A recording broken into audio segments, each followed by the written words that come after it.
Welcome everyone to the 7th episode of StoryMaps Live. The basic format for this webinar will start with a brief introduction to what StoryMaps is and how people are using them.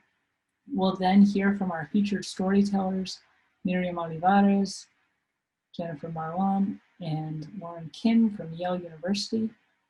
We'll go into a brief demonstration of the latest enhancements to ArcGIS StoryMaps, and we'll have a live question and answer session where you can ask us directly any questions you have related to ArcGIS StoryMaps. I want to jump right into our programming and pass it over to the founder of ArcGIS StoryMaps and the StoryMaps team, Alan Carroll. So with that, I'll let Alan share his screen and get things going. Okay, great. Thanks, Ross. Let me share my screen.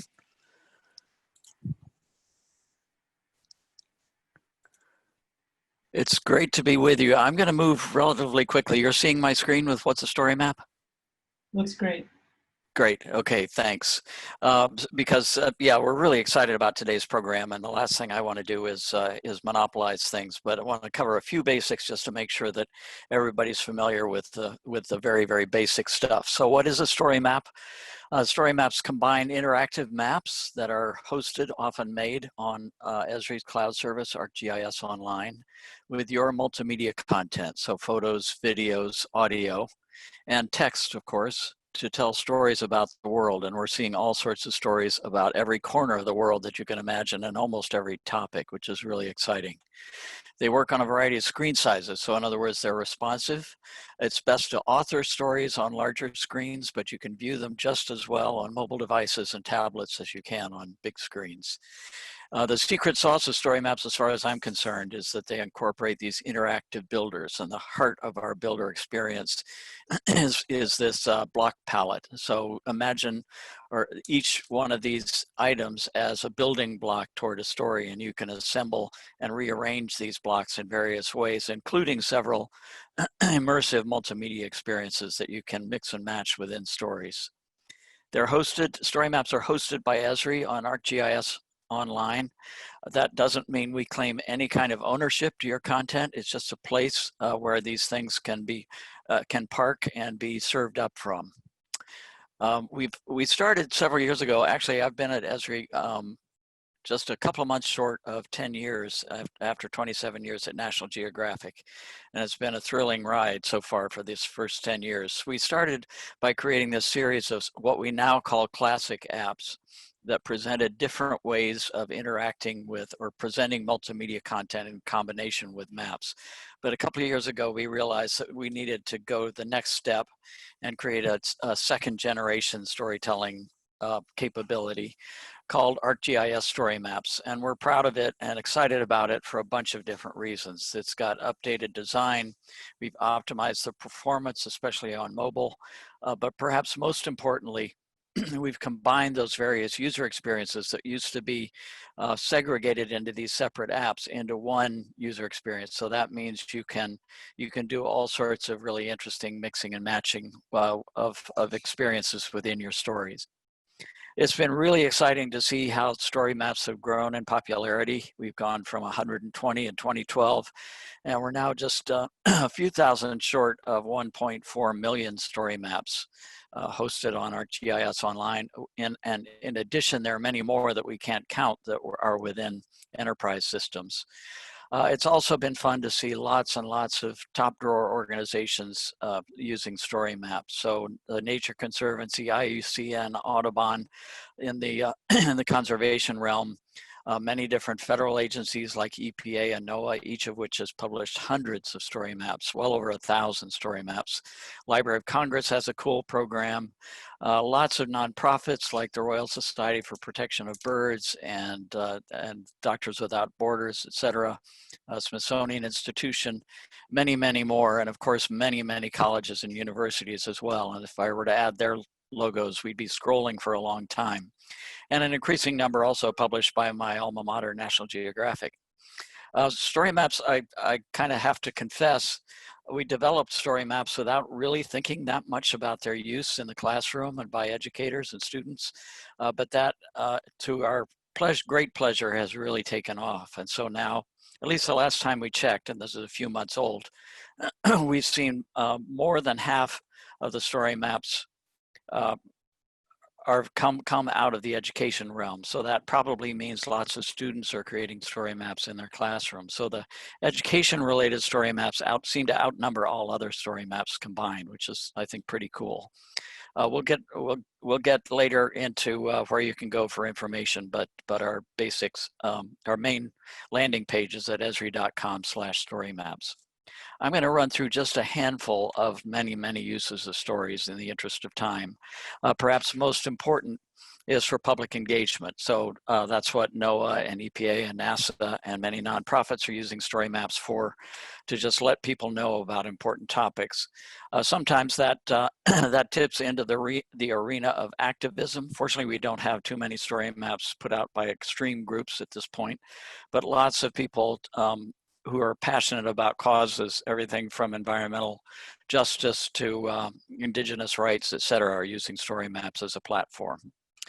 They're also used for briefings and presentations, just like I am right now. So I've happily retired from PowerPoint because I think story maps are much more fun to build, and I think they're more engaging overall. I also love to use story maps as a means of personal expression, and we're seeing more and more of travel logs and things like that. And I urge you to experiment with that yourself once you're back from vacations or adventures and things. We're seeing lots of online guides, so things like walking tours of Georgetown in DC and many, many others.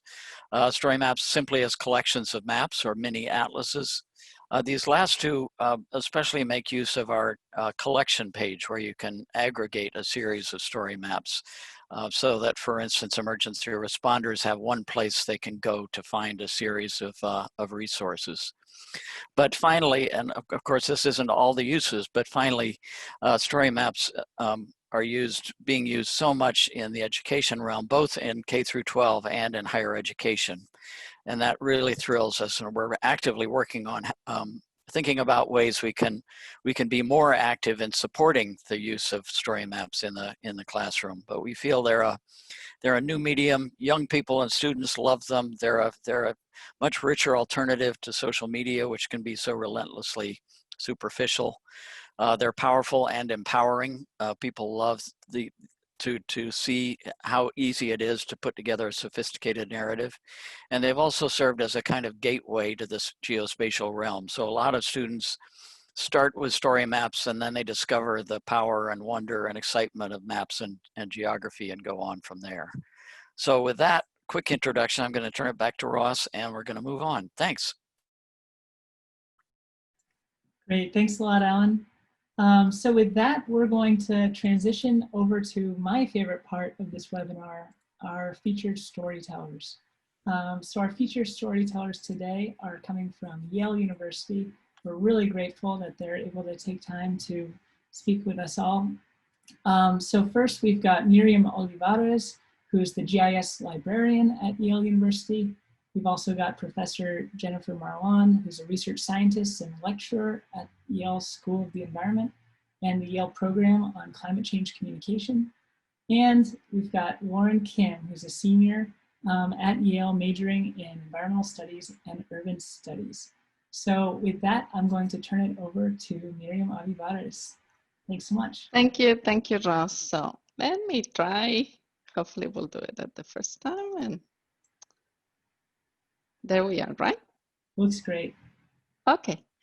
Okay, well, good afternoon, everyone. I'm very excited to be here, not only because I will have an opportunity to share my experience as GIS librarian and story mapping in higher education, but also because today I'm joined by Dr. Jennifer Marlon and Yale senior Lauren Kim. Both are very busy, so I'm very grateful that they are part of this afternoon. And also want to thank the StoryMaps team, just because they are allowing us to bring a little bit of the Yale experience and story mapping. There's much more, but there's no time to bring everything everything and talk about everything. So let me just, oh, my control is over my PowerPoint, so it doesn't work that well. Sorry. Okay, so I'm gonna talk briefly about the GIS support services at Yale, mostly that I am coordinating as a GIS librarian. The rationale behind why promoting a story mapping, well, one of my intentions is to teach GIS, my lessons learned as a GIS librarian, and then share with you an initiative that is kind of still a work in progress, the Yale StoryMaps Network. So my role as GIS librarian is to provide any support that is to facilitate the technology needed or the skills that our scholars, students need to integrate GIS into their teaching or projects, both for course or for research. So 2 GIS consultants and myself are offering GIS consultations. We offer training. We meet with individuals, but also with teams. Is the way I met Dr. Marlon and Lauren Kim. We help Yale members to transform their work and integrate the geospatial advantage. Besides knowledge, we also guide them to identify and assess spatial data, work with them to remove any blocks that would prevent them to achieve their aims. I also spend time to connect experts across campus and beyond. And the main aim for all our users across campus is mostly publications, thesis, finding answers to important matters, and of course, disseminating their findings. You see the use of story mapping all across campus and disciplines. So why story mapping? More often than not, our researchers and students do not have the luxury to invest a lot of time to learn what they need. There's incredible GIS instructors, but sometimes they cannot enroll, the researchers and the students cannot enroll a full semester class. So they have to step in and learn fast and accurately. They don't have time for error. So the learning curves appears intimidating to some. So story maps, I have realized that is a terrific bridge to connect those who are new to GIS to the learning world, the GIS learning world. It's easy to use and very well received. I've seen it since the introduction, I believe it's in 2011, if I'm not mistaken. The complexity is scalable. What I mean is that people can learn to make a story map in 10 minutes, but sometimes they take up to several weeks until they finish production. It connects the curiosity that many of us have, but what I see is that almost everyone has the human need to tell stories. So it's a very natural way to effectively organize teams' ideas and disseminate findings. And we've seen more and more that research teams are deciding for story maps to tell what they have found. So lessons learned, I would say these aspects are my perceptions. I have not conducted any research, but I feel comfortable sharing this with you because it's drawn from my interactions with many researchers. And I have not seen otherwise. Alan mentioned some of them, but I would say that more often than not, what I find is a happy interaction with the story maps, an easy transition. And once our users find the story maps, they sometimes don't come back to us because it's very easy for them to carry on.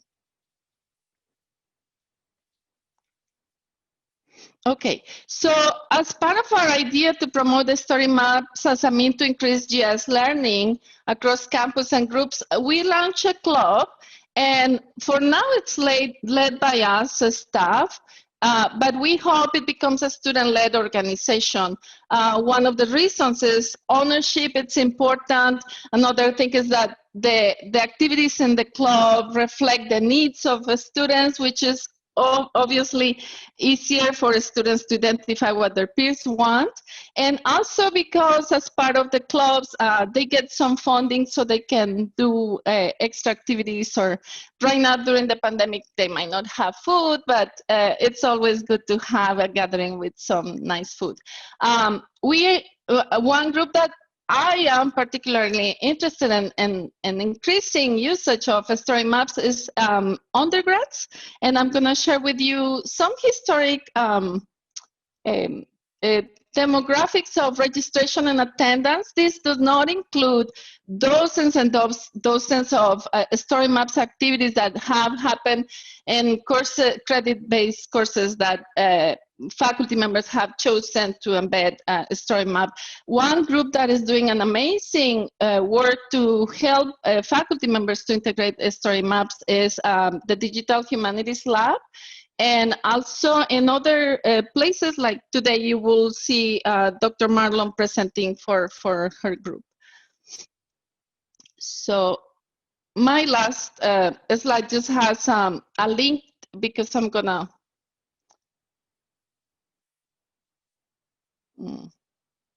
I think I skip it. Yeah.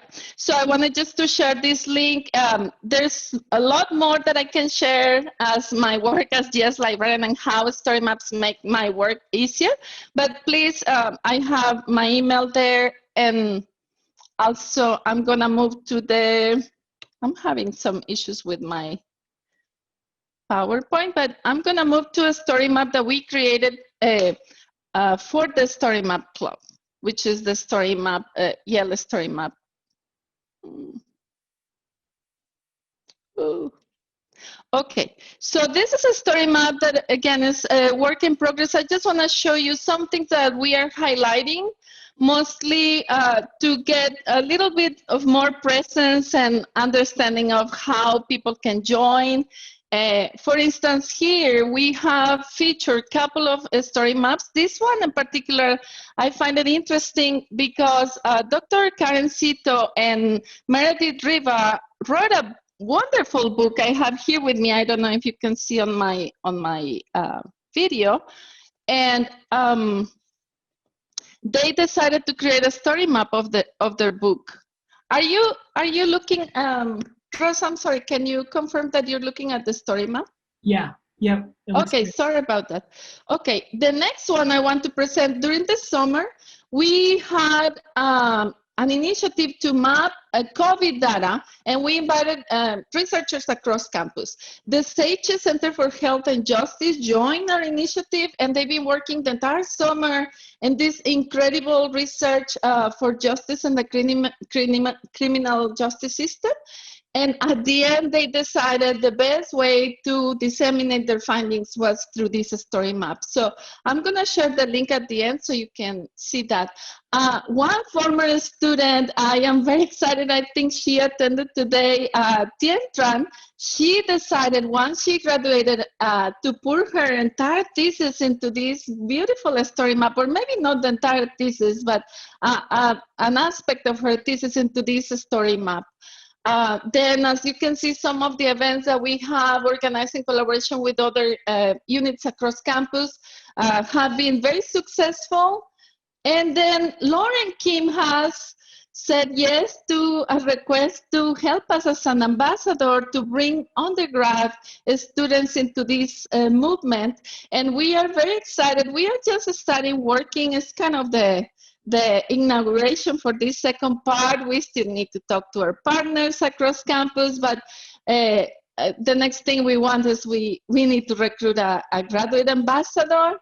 And then we have a list of events that we plan, and we think that we will be able to feature a story map each month.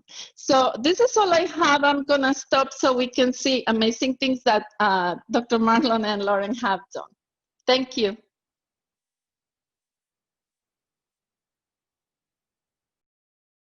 Introduce myself. That good? Yes. I'm Jennifer Marlin. I'm a research scientist and lecturer at the Yale School of the Environment. And I want to just share a little bit about my experience teaching with story maps in a class called Environmental Data Visualization and Communication. So let's see. Okay, can you see a PowerPoint with tips for teaching? Yeah, we can see that. Okay, great. So I'm not going to enlarge this because I'm going to switch to a couple of examples from students.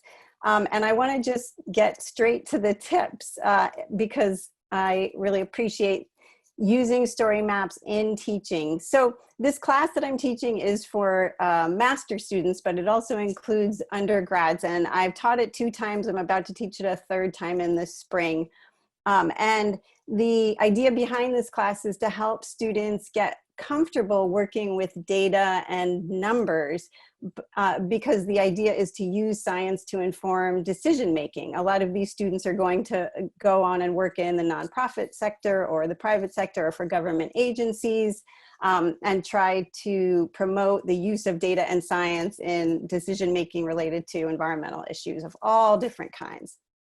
And so in the class, we give students hands-on practice with tools like Tableau or Excel or Canva, and story maps were a natural addition to that. And the first time I taught it, about a 1/3 of the students decided to try their hand at creating a final project using story maps, because we give them the opportunity to take a few weeks to develop some project based on data, any kind of data relating to the environment. But the last time I taught it, the whole class chose to do story maps for their final projects because it just became so clear that this was a really easy tool to pick up immediately. I give them minimal introductory information. I talk about the importance of narrative and how as social beings, as human beings, we love narrative. We're naturally drawn to stories. We learn incredibly effectively and efficiently when people tell us information through stories. And especially when you have data-rich information like graphics or maps that can be overwhelming if you're not a very quantitatively minded person. When you put it in a narrative, it naturally becomes much easier to absorb and digest. So story maps are just perfect for doing this. So just 3 tips that I've learned in teaching with story maps and helping the students figure out what the insights are that they want to share with their audiences is to put your audience first. So when you have a narrative or even a single image, a graph, especially we work with maps, it's really important before you start out to think about what are the needs of your audience, not just to think about what you want to communicate and what you want to say, but what does your audience need and what do you want them to take away? And then go into designing your story map with that in mind. And if you can get some information about your audience ahead of time, that's ideal. And so then you also really need to plan it out because story maps can be very simple or they can be very complicated and they can take you 2 weeks to build or they could take you 3 years to build, probably longer. So they're incredibly flexible and they're growing and evolving as you heard from Ross and Alan. And then also I would encourage you to learn a little bit about design, and you can just Google design concepts, design principles. But we tend to want to pack too much in to our stories and think about the principle less is more. Don't use 30 different fonts. You can use 3 and that's probably good. Minimize clutter. Make sure different elements are clearly labeled. And if you pay attention to these basic design concepts, you're building credibility with your audience and they're going to appreciate that this is like a legitimate story based on real experience or information or data. And so pay attention to those little details and take the time to work them out. So I would love to just share a couple examples from students that had really no experience with story maps, very little experience looking at quantitative data. This is one called Avocado Boom. And I liked it because it was quite simple. It starts with just a caption here: the increased avocado consumption in the United States is fueling deforestation in Mexico. This is a student from Latin America who wanted to talk about avocados and the Super Bowl. So did you know that the Super Bowl has drastically increased avocado consumption? That caught my eye right away. I did not really think about that before. Well, it turns out, and this is pre-COVID, of course, but US avocado imports are much higher at the start of the year in January. And you see this, this excess avocado consumption happens in January before the Super Bowl. She called it the Super Bowl surplus. But did you know where the avocado comes from? Probably not. It comes from Mexico. 90% of US avocados come from Mexico. And not all over Mexico, but one state, Michoacan. And well, why does that matter? She's asking questions as she builds her stories, So these imports have risen dramatically, 141% in a decade. She goes through the price, the harvested hectares, gives you pictures, photos are really useful. Well, those avocado plantations, it turns out, are replacing native forests, these important pine forests in Michoacan. Well, what lives in those forests? Well, it turns out that those forests are the home to the wintering grounds of the monarch butterfly, many of which we see in our gardens in the US. And so it's a story about how deforestation related to avocado consumption in the US is driving this deforestation in this particular province in Mexico. And so there's just a little bit more information here about biodiversity. And then she ends it with a thought about what you could do about this as someone reading this. Well, maybe you might supplement your guacamole with some hummus next time. You could change demand, and there are many other solutions. But the idea is that the story has a beginning. There's a kind of hook to draw you in. There are a lot of photos. It's simple. And then at the end, there is a call to action. And so the user comes away with kind of a satisfying ending. So a beginning, a middle, and an end. And she did that very quickly with no experience. And it turned out it related to some stories in the news a year later where two activists were actually, from that province, were actually killed because of the illegal logging. And it became a more powerful story than I realized when she first did it.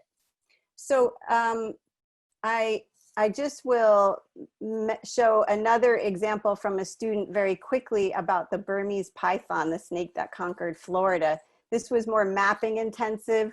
It shows through this interactive map where Burmese pythons are spreading across Florida based on road surveys. And there's a fun little game in here. Can you spot the python? It's actually right here, if you can't see it, snaking through the grass. I just love the creativity that the students brought to this task. And this one required a lot more intensive mapping and GIS skills that the student happened to have, but that's not essential by any means. So I think I'm done. Is there a time? Is anyone keeping track of time here? I don't want to take too much. Yeah, no, you're doing great. Okay. If you have any concluding thoughts, then we can pass it over to Lauren.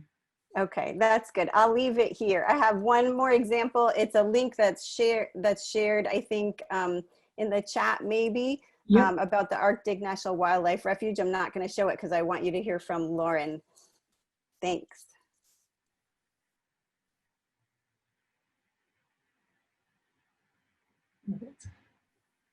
Awesome. So I'm going to share my screen. All right, so I'm going to share 3 examples as a student, how I've used StoryMaps. And so one example will be from an independent research project. The second example will be my final project in Dr. Marlin's class. And then the last example will be a very recent story map that I've used during my transition into virtual Zoom learning. And so for some background, I've always been interested in storytelling, especially for and with communities that are most impacted by environmental issues. And I first came across StoryMaps 2 years ago when I was working on this independent research project with a friend over the summer, and we were doing a sound map. And originally we were thinking about like, what's the best way to present this? And considering that we were doing research about sound, it didn't make sense to just write a paper or make a poster. And so we started using story maps as a way to kind of explore a multi-sensory way of sharing research, and also keeping ourselves accountable to the people that we interviewed while we were collecting this data. What's a more accessible way to communicate this information with the communities that this might be impacting? And so I learned Lauren, I'm sorry. Oh yeah. Your screen isn't being completely shared right now. We're not able to see the whole not? thing. Can you see? Yeah, if you want to just share your screen, that should do it.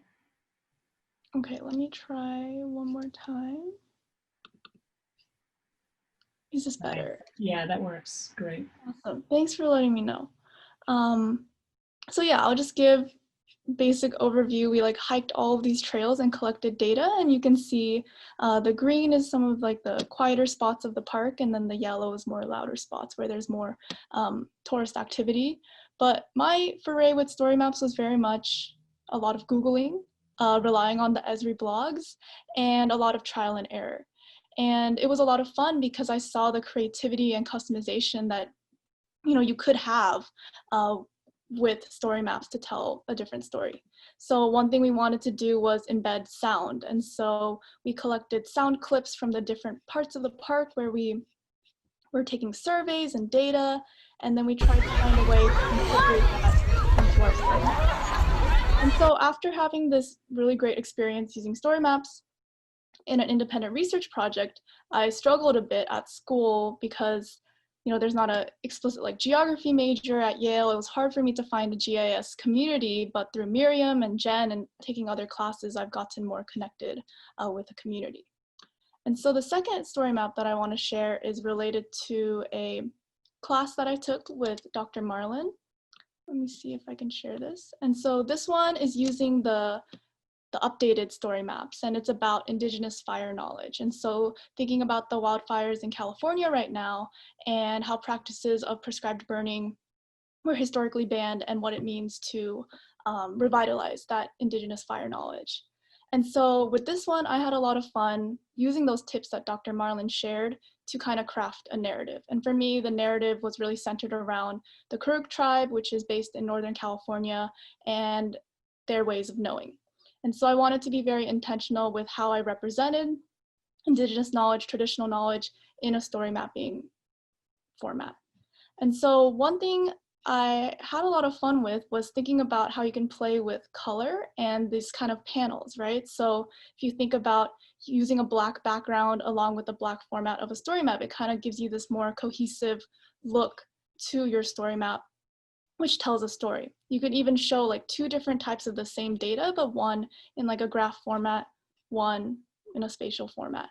And so this one was my first experience using story maps in an academic setting. And I was really grateful that Dr. Marlin, as a professor, gave me a student the opportunity to use a story map as my final project. So sometimes the things that you learn in class aren't only translated into a final paper.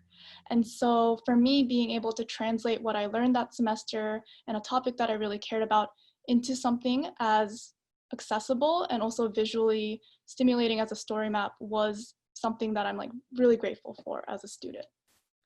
And the last story map that I want to share is to kind of emphasize that, as like a student in a very multidisciplinary field, that anyone in any department can use story maps. So I'm taking a class this semester with Professor Denise Lim, who I think is on this webinar. It's called Space, Time, and the African City. And one of our assignments was to look at a photo and then write our own description of it. And so Denise was able to create the story map as kind of a discussion tool for our class. And so it has the photo and then a description written by a student. And what we did is that on Zoom, we were able to share the screen and kind of discuss these descriptions and then have it right side by side with the image. And so I think for me as a student in a virtual learning environment, having this kind of classroom almost on story maps was a really engaging and enriching experience. And so overall, I just want to say, as a student who kind of self-learned and is still exploring and learning story maps, it's a really accessible tool, and it also empowers students to tell stories in the way that they want to, and also highlight different voices in a range of really creative and exciting ways. So yeah, that's all I have to share. I'll share some links in the chat of some other story maps that some of my friends and classmates have made. But yeah, thank you all so much. Thank you all so much. It's so wonderful to hear about the work you guys are doing, and particularly during COVID, being able to adapt to create rich learning experiences for students in higher education is so critical. And all the different perspectives you bring they are great, both for us from the story map side as well as for the attendees listening. There was one question that I caught. I think it was asking, what's the title of the course that you teach, Dr. Marlon? Sure, it's environmental data visualization and communication. It's kind of a mouthful, and it draws on communications, theory and practice, a little bit on art and design, a little bit on computing, because we try to teach them some R programming, and many of them haven't had much R programming experience. So it's like a gentle introduction to R programming focused on making graphics like scatter plots and time series. And then it also draws on environmental science content. So it's mixing, 4 different disciplines, and then giving them hands-on practice with tools as well. So they have a lot of fun with it, but there's a lot going on in terms of technology. For sure, for sure. Excellent. So we're going to move on to the demo portion of the webinar, but if you 3 can stick around, we'll have a 10-minute Q&A at the end where we can just go through as many questions as attendees have for you all. I know I have some more questions, so really excited to dig into that deeper. Part of StoryMaps Live is being able to share the latest enhancements to ArcGIS StoryMaps. For those of you who use the tool frequently, you might have noticed that things are changing rapidly. We've moved to a 2-week release cycle, so there are new updates and enhancements happening every 2 weeks. And for some of you, that might be really overwhelming. I know for myself, it's constantly checking on the product to see what's coming. So what I'm going to do is demo some of the top enhancements that have happened since our last StoryMaps Live webinar, and then also provide some resources for how to stay up on the latest and greatest from the ArcGIS StoryMaps team. Okay, so I'm going to share my screen now. And I want to just show you how to get started as if you are new to ArcGIS StoryMaps, and then I'll get into these latest enhancements. So here I am in a browser window, and the URL I always tell folks to use when they're getting started is esri.com/storymaps. When you type this into a browser, it will bring you to the StoryMaps landing page. This is where you can get information about what ArcGIS StoryMaps is. You can explore stories from the broader StoryMaps community. These stories range in topic as well as the content. And so you can see how organizations around the world are using the tool. They might provide inspiration for your own projects or be a resource for those of you who are educators or in organizations that could use extra content. This is updated on a weekly basis. So definitely keep checking back. There's new things appearing all the time. The resources page is also a really helpful thing to know about. In here, we have our latest blog posts. We've got, things like, announcements of the latest features. For those of you who are trying to figure out or get started with ArcGIS StoryMaps, there's things like this example here, where it's the anatomy of a story. There's also specific storytelling techniques that you can check out. If you want to just jump into the builder, you can just click Launch ArcGIS StoryMaps, and it will prompt you to log in. So I've already logged in, and so you can see on my screen, I'm showing the view as if you have been making stories. You can see these are all of the past stories that I've created in the past. And at any point, you can go back and modify those. This is where you manage your stories. Now you can also click on collections here. This is where you can build a collection of story maps. So say you have them related to a specific topic, you can click create new collection and put stories into it. But today I'm going to just show you how to get started from scratch. So, you know, it's really easy to jump into the builder and start authoring a story. So here, let's see. I can just add some text here.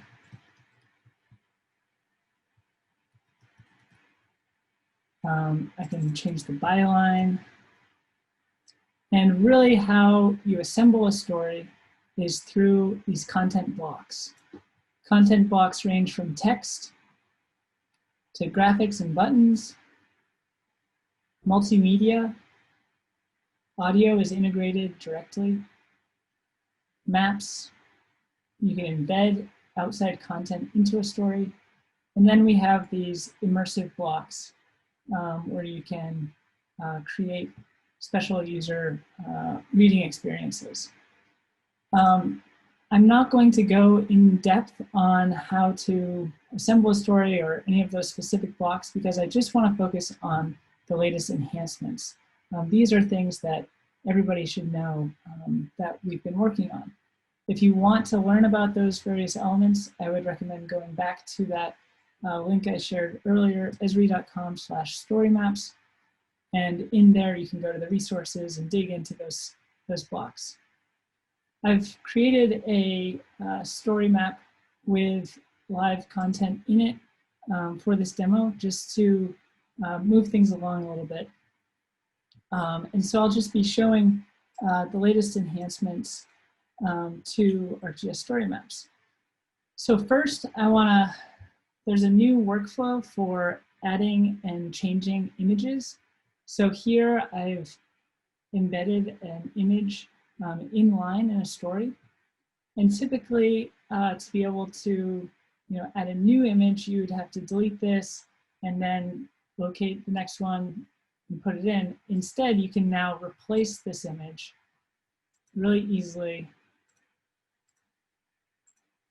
without having to go out and put in an image from delete it and then re-add it. You can just replace images. This also applies to videos. So it makes that workflow a lot easier. Okay, the second thing, which is maybe the biggest enhancement so far, is the new theme builder. So something that we've heard from StoryMaps users is that they want more customizations. They want to be able to adapt their story to the brand of their organization or to the given look and feel that they want for their story. So typically, how you would change the theme of your story would just be to go between the preset theme options. If you remember, there are these 6. What we've done now is we've exposed more levers that you can use. We've launched something called the Theme Builder. And with the Theme Builder, you can actually customize the various elements from typography to colors to buttons and other things within your story. So it's really important to understand that there's a theme builder where you assemble these themes for a story. And then you can browse the themes that you've already created right here inside the builder. So you can see that I've developed a couple already. Here's one. And you can see already this has a different look and feel from your typical, 6 themes here. So now I'll show how to actually modify your theme. In this design panel, I go to Manage, and that opens up the theme builder. In the theme builder, you can simply click on a theme that you've already created or create one from scratch. When you do that, you can name your theme. You can modify the colors, so things like the header color. You can modify the story background. And I've got some hex codes here that I'll just show, for example. You can also modify things like the accent color. I'll just use one of these defaults. This teal. You can change the typography. So we have more font options, and these are going to be expanded soon.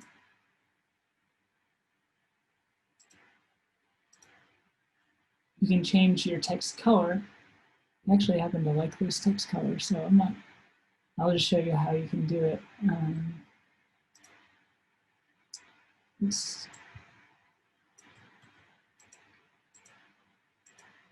So really easily, you can just change the text color. Change the buttons. So here's an example of what that button would look like. You can change that color if you want. The quote block.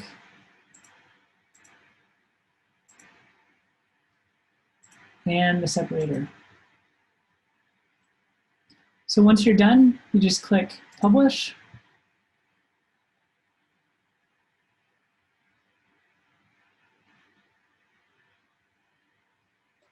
And that will be saved to your story themes. So say you want to start a new story with this theme. You can just start using it right away. And you can see it's right here. I can always go back to my other themes or browse to a theme that I've made previously.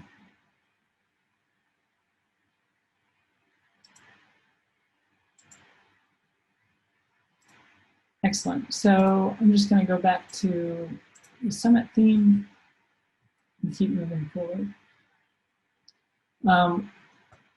I would love to go a lot deeper into this, but unfortunately, time doesn't allow for it. So I'm just going to stick in the chat a really great blog post that we wrote that's a deep dive into the theme builder. We've also enhanced the Express Maps option. You can see that now I have a customized base map. I'm able to add boxes as well. So to change the base map, I just went to the Settings tab here. I selected the base map of choice. And so you can use base maps that match the theme of your story and present information, whether you want it to be satellite imagery or a more stylized base map.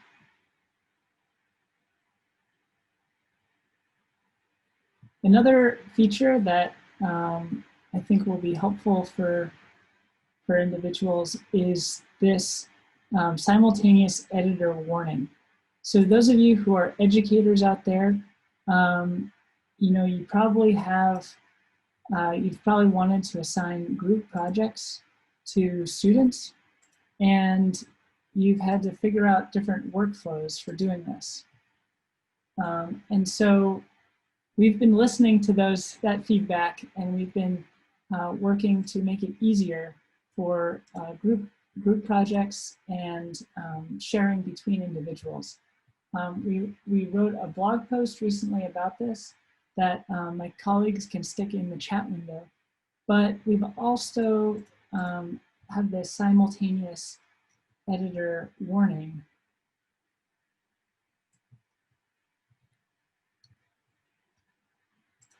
Where if if two people are in the same story, there will be a warning that appears.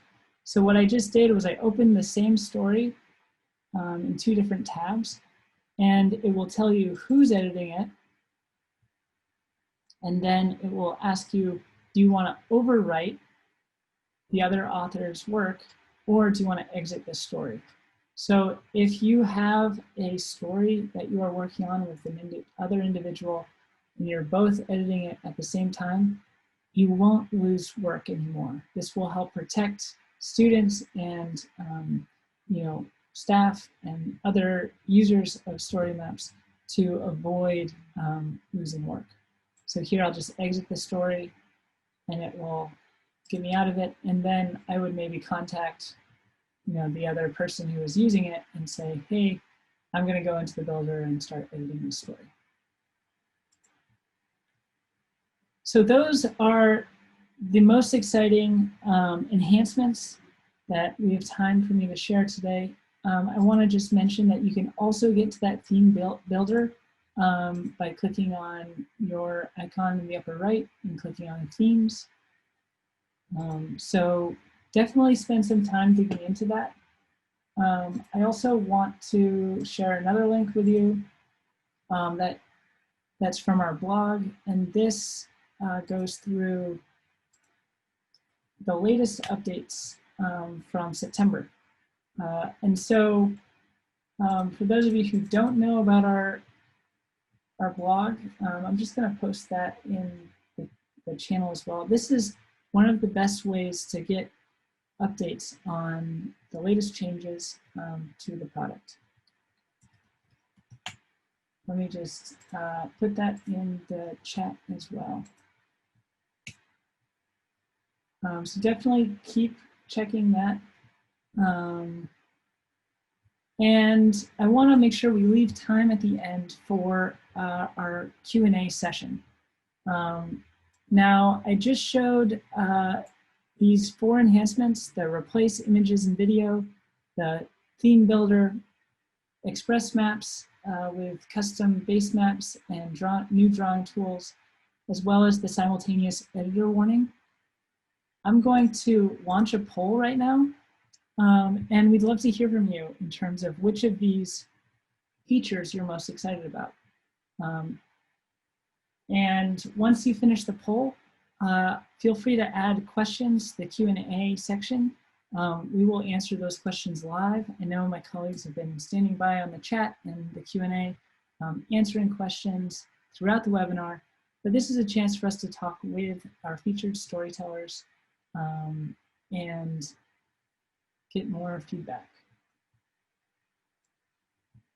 So I'm going to leave the poll open for another couple minutes. I'm going to stop sharing my screen. And great, our featured storytellers are back. The poll results are coming in. We've got 70% people have filled it out. And we're getting a bunch of Q&As. Okay.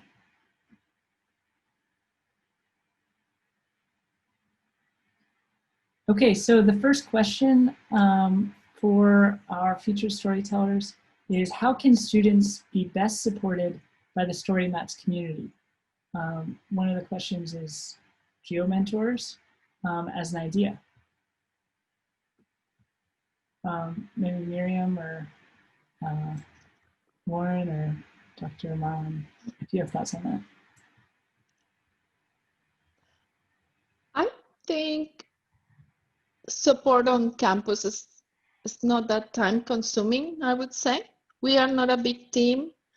Of course, there's several partners across other departments who are supporting StoryMaps, and also faculty members who are leading, like Dr. Marlon. But I wouldn't be afraid of start something on campus. If it turns out to be complicated, then I'm not saying GeoMentors wouldn't be a good option. I'm just thinking that at the beginning to launch any initiative, I would want to know what are the needs for the users on campus. And if you turn that to GeoMentors, you might lose that interaction, because part of what you want as a service provider is that you know what's going on and the skills that are needed on campus. So that would be my answer to that.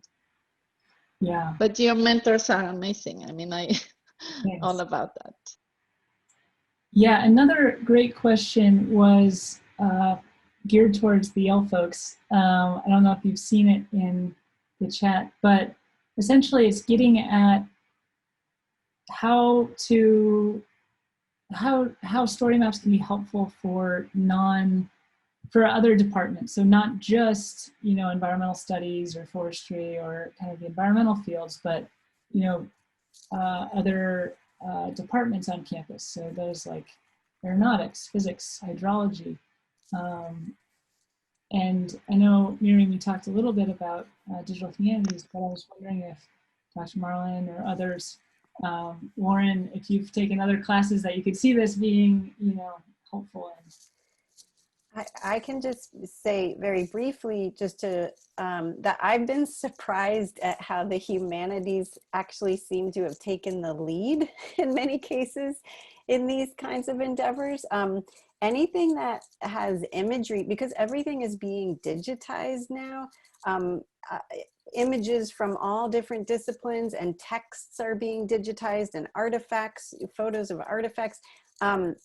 All of these things are going online, and to be able to share things that you need to see, anything you need to see, can be conveyed really effectively with story maps. And if there's a spatial element, that's great. But even if there isn't, just to kind of collect photos and text like what Lauren showed, it's just so easy to do it with this tool.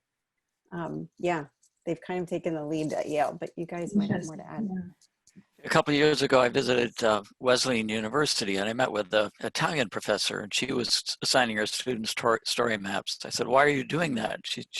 Her answer was that her students are really bright and they're looking for new challenges, and she wants to keep them engaged, and that they've really loved it. They used it to trace family histories or just describe places or cities in Italy. Oh, go ahead, Miriam. Oh, I just wanted to remind that the incarceration project, that came from the School of Medicine, actually. So yeah, you see across the board in all fields. So I would be happy to give some hints on the talking points for your associate dean. Yeah. Warren, was there anything you wanted to add? I think just the examples that Jen and Miriam and also Alan have mentioned. I think my courses in American Studies, like urban studies, have all used story maps with or without like the spatial and mapping features. And I think more and more in different departments, understanding how customizable story maps is kind of, you know, a given to get more people to use it, especially at an undergraduate level. Yeah, for sure. So can I add one quick thought? I was just going to say, one of the things I most loved about teaching with this and helping people communicate with story maps, and especially on Zoom, is putting people into the breakout rooms and letting them describe their story as, you know, just their first initial concept to a second draft. It's a quick way also to get feedback throughout your design process, whatever you're creating. And there are also things you can learn by, because what you think you're saying isn't always what people are hearing. And so story maps provide a really important way to get feedback from your peers, especially in the era of Zoom. And they're nice, I'll just give a couple of quick tips actually. If you do this for giving feedback, we often will say, oh, the problem with your story map is XYZ. And instead of sort of going on the attack, you can say things like, well, here's my reaction to what I'm seeing. And then instead of saying, oh, it's great, I love it, you can say, well, here specifically is what I like. So I also teach the whole process of how to give and receive constructive feedback by building story maps in a collaborative environment. Nice. Unfortunately, we're at the top of the hour, or the bottom of the hour. And so we are at the end of our time together today. I just put a brief survey in the chat window for those of you who have attended. I'm going to end this poll and share the results. So you can see which of the enhancements folks are most excited about. That's really great feedback for us.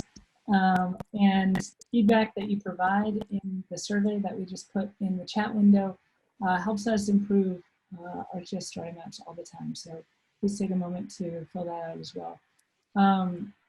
What will happen is after this, I'll take the recording and I will process it and put it up on YouTube so anyone can take a look. I want to really sincerely thank our featured storytellers for taking the time today to share your experiences with us. And on behalf of the ArcGIS StoryMaps team, we're so thrilled to see how you're using the tools, and I look forward to following along as students create new stories and yeah, share more resources to help that out. Thank you so much. Yeah. Thanks, Ross. Okay, so thanks everybody for joining us. And with that, we'll conclude. Thanks a lot. Take care. Bye-bye.